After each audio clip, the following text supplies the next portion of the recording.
birth of America gave rise to a new and revolutionary idea that a man, no matter his social class, could determine his future, make his fortune, and build a new life. The opening up of the West encouraged the belief that every man controlled his own destiny. Millions of dollars were made on the whims of chance, whether they were gamblers or miners, peddlers or farmers. Some of those fortunes became forgotten after their owners died in obscurity, never leaving a will. Of all the stories of money won and then forgotten, one stands apart from the rest. In the San Francisco vaults of Wells Fargo Bank lies what is purportedly the largest unclaimed stock certificate in the world. Its worth is estimated at $3.2 million. Who stands to inherit this fortune?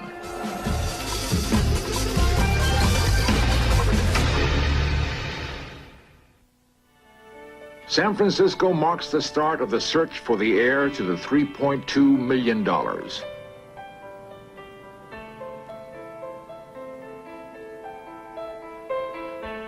A great number of domestic as well as overseas financial institutions have chosen to place their headquarters here.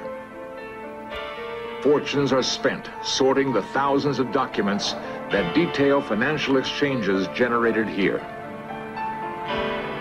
It was in the process of examining some of these records and setting up new files that Wells Fargo Bank accidentally discovered Stock Certificate 390. The certificate epitomizes the $20 billion unclaimed in the United States today. Everyone watching this program might have had an aunt, uncle, or perhaps a great-great-grandparent who left money in an account, property, or stock that is forgotten. How would you like to inherit the $3.2 million in the Texas Pacific Land Certificate? In search of, set out to find the rightful heir. We began making a checklist of the leads that we had. First, we knew that Texas Pacific Land Trust Company had issued the certificate in 1888. Second, we knew that a New York lending firm, Blake Brothers, was involved. Third, the name Delamar was associated with the stock. How or why, we weren't sure. The first name on the list of leads we had gathered from San Francisco research was Texas Pacific Land Trust. We traveled to Dallas, home of that corporation, in hope of learning more about the certificate. The vice president of the trust, Jim McCall, gave us our first solid bits of information.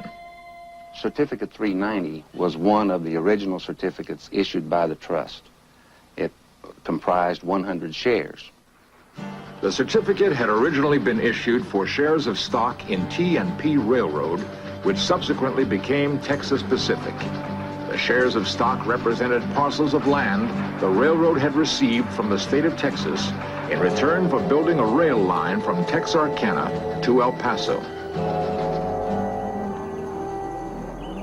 Texas Pacific stock had split numerous times, and coupled with the trust's association with Texaco Oil, every original company share became worth incredible sums. Certificate 390 had become increasingly valuable because on much of the cattle grazing land it represented, oil had been discovered. In 1954, the trust ran ads all over the country trying to find the unknown heir. I have this set of files here which represents correspondence, claimants, letters we have received from various people who think they may own it. Texas Pacific found no one who could prove ownership. They did have records, however, that the New York lending firm, Blake Brothers, had originally purchased Certificate 390 and 4 others in 1888. All the certificates except 390 were recorded as being sold to other individuals. Only 390 had been lost. Some theorize that the mistake occurred because business records were not carefully kept before 1924, when the Securities and Exchange Commission demanded otherwise. There were other reports that possibly the certificate and any record of it were destroyed in a fire at Blake Brothers in the 1920s. The next stop, obviously, was New York and Blake Brothers. While checking business records in New York City, we discovered that the old Blake Brothers had liquidated all of their assets sometime in the mid-1950s and no longer existed. There was even an indication that Blake Brothers had begun an investigation into the whereabouts of Certificate 390. An attorney who represented Texas Pacific, Frederick Shea, explains. They began a thorough search among their records and so forth to ascertain anything they could about why this certificate had originally been registered in their name and what had happened to it. And it turned out eventually that they couldn't find anything on it. So they came to the conclusion that since no one had claimed ownership of this certificate, which was then worth about $2 million, over all these years, and it was registered in their name, and there was no contrary evidence that they were entitled to it. In 1952, Blake Brothers instituted a lawsuit in the New York Supreme Court, here recreated, to prove that they and they alone owned the certificate. Their case was consistently hindered by incomplete or inaccurate records. The case reached the turning point when their star witness, under oath, and who had been with the company since the late 1890s, could not remember details of transactions involving the certificate or of Texas Pacific Land Trust. It seemed that Blake Brothers could not prove ownership either. Then who was the real owner of the certificate? That left only one more lead on our checklist: the name Delamar. New York's public library houses one of the best genealogical sections in the world. Nearly any name can be traced here. Delamar was an unusual name, so we were hopeful of finding at least some information. Searcher Barbara Wager found something. There was a Delamar, a Captain Joseph Raphael Delamar, a prominent and wealthy New York citizen at the turn of the century who had emigrated from Holland. In the New York Times, we learned that upon his death in 1918, he had bequeathed great sums to medical schools, nieces and nephews, and to his only child, Alice. In that year, Alice Delamar was still in her late teens, which meant that she could still be alive today to claim her fortune. In the process of researching the Delamar name, we came across what might be another branch in the genealogical tree. A Delamar family was living today in Atlanta. We had two choices. Since we had no record of Delamar's daughter, we decided to follow up our lead in Georgia. We have been able to trace our descendants back to around 1692. Mr. and Mrs. Dean Delamar had compiled a family genealogy, trying to discover if they could prove any relationship to Joseph Raphael Delamar. In 1685, Louis XIV issued an edict expelling the Delamar family, along with other Huguenots or non-Catholic Frenchmen, from France.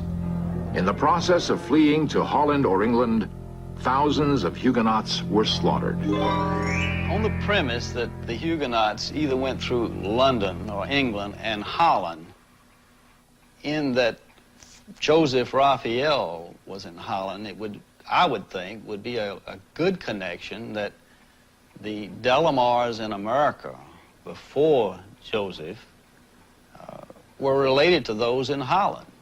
So I don't think there's any question that we can tie into Joseph Raphael.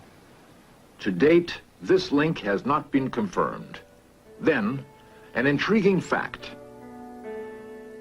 Mr. Delamar recalled discovering a silver boomtown in Idaho, which bore the family name, Delamar. He wondered if there was a connection. We knew Captain Delamar had various mining interests. Could the captain have owned the town? We headed west toward the Idaho, Oregon, Colorado borders, where the tiny town of Delamar was located.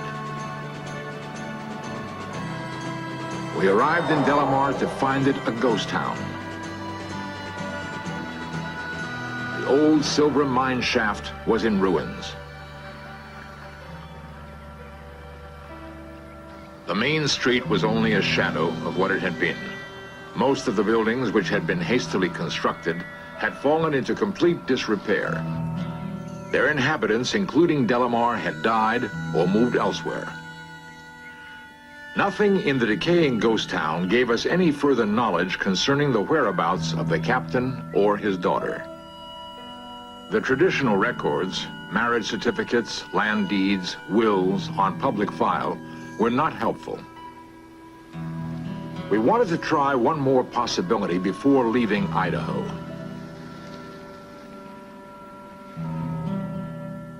Silver City, a sister town to Delamar, was in the process of being restored. It was possible that someone there would have more knowledge of Captain Delamar.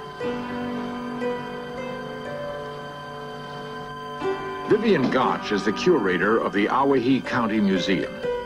She recalled a story that Delamar left Idaho as the result of a broken romance.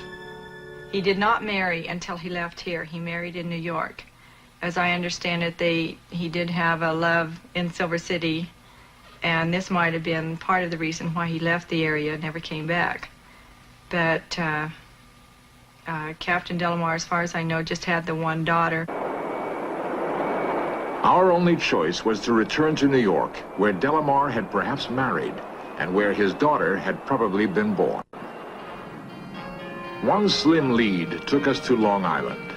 A newspaper article mentioned that in Glen Cove, Captain Delamar had built an estate called Pembroke for his daughter.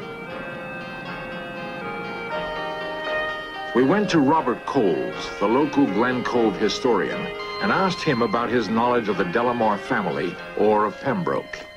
The beginning of the latter half of the 19th century, many people of wealth moved out here from New York and established homes, not homes similar to the early settlers. They were very simple, but they established mansions.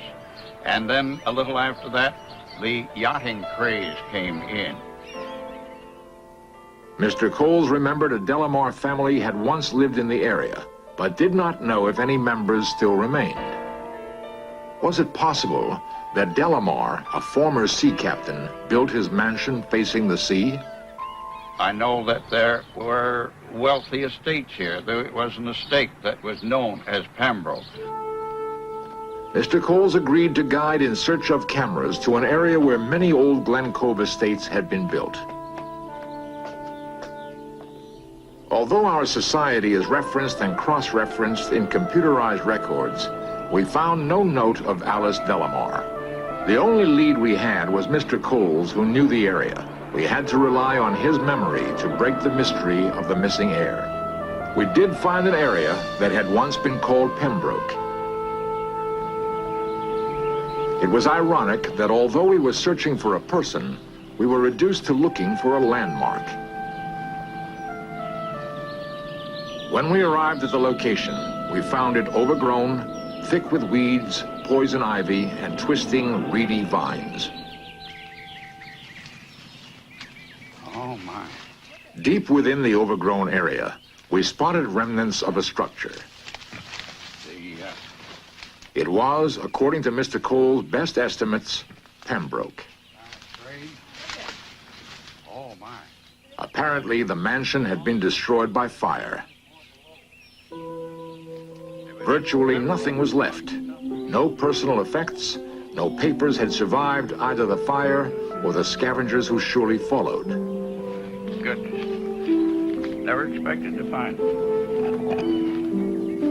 There was not the tiniest scrap of evidence as to what had happened to the Delamars and where they might have gone.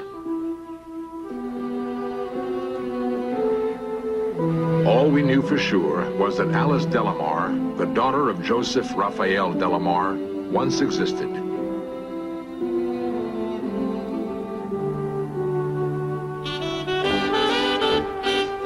Toward the end of World War I, she devoted a certain amount of her time to Red Cross service. Then, seemingly, she had disappeared from sight. Some say she moved to Paris for a brief period. No one was sure. Where had Alice gone? Was she still alive? If so, was it possible that she didn't know about the certificate in San Francisco? Would Alice Delamar ever claim what was rightfully hers?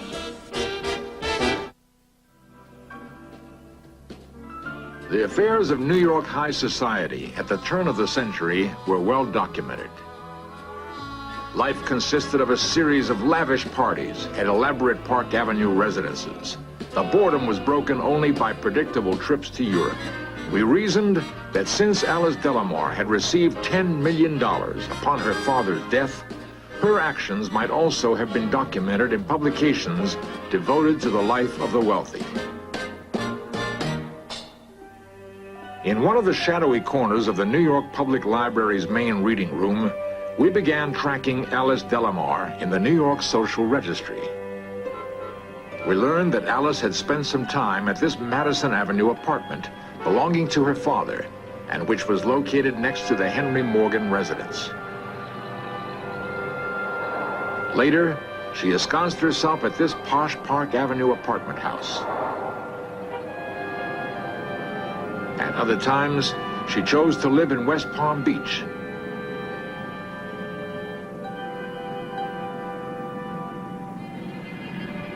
One of the last listings brought us to Weston, Connecticut. It had been a month's hard work. We found her estate, and then came the greatest disappointment of all. In her declining years, Alice Delamar decided to protect her privacy by retreating inside this plant-shrouded estate. She refused to be interviewed on camera, and we respected her wishes. She did, however, provide us with some intriguing information about her father, Captain Delamar. A man named Decker approached him sometime between 1888 and 1904, possibly in Colorado.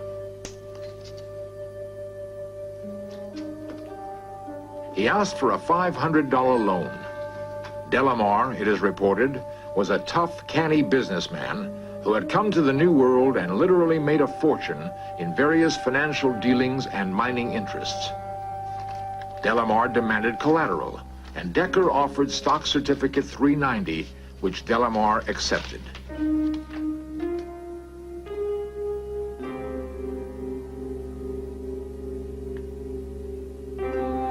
Apparently, Decker never repaid the loan, and by default, Delamar became its owner.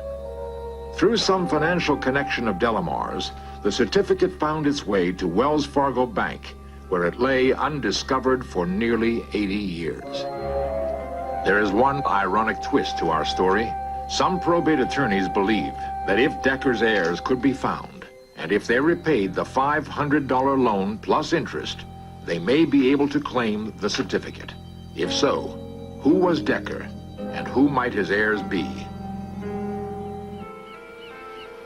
In 90 years, the certificate must have passed through many hands. In places stretching from New York to Colorado to possibly Idaho. That it was discovered is perhaps the biggest surprise of all. Since the stock certificate was sold in New York, it is perhaps a safe assumption that Decker purchased it there, but never bothered to file the proper certificate of transfer indicating Blake Brothers no longer owned 390.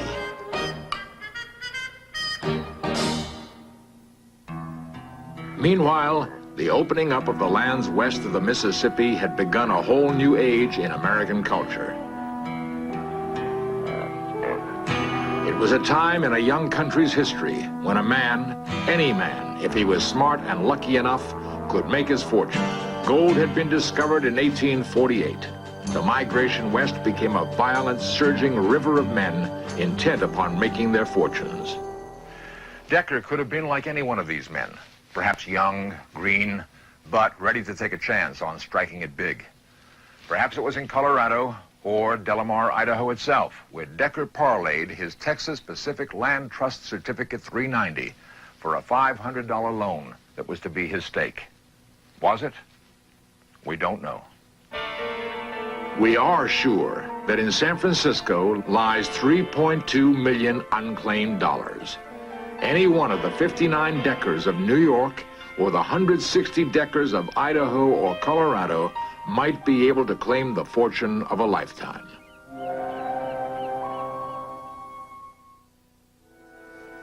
Should it be proven that Delamar is the legal owner of the certificate, there still remains some question as to who will receive the money.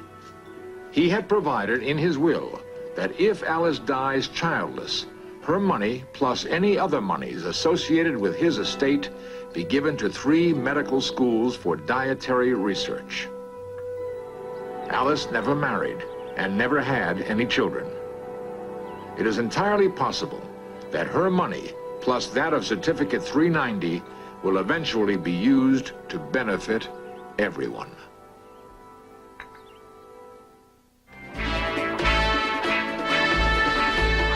Coming up next, In Search Of continues with an investigation into the highly charged issues of American MIAs. Then 20th Century with Mike Wallace chronicles the triumph of Apollo 11 and the tragedy of the Challenger.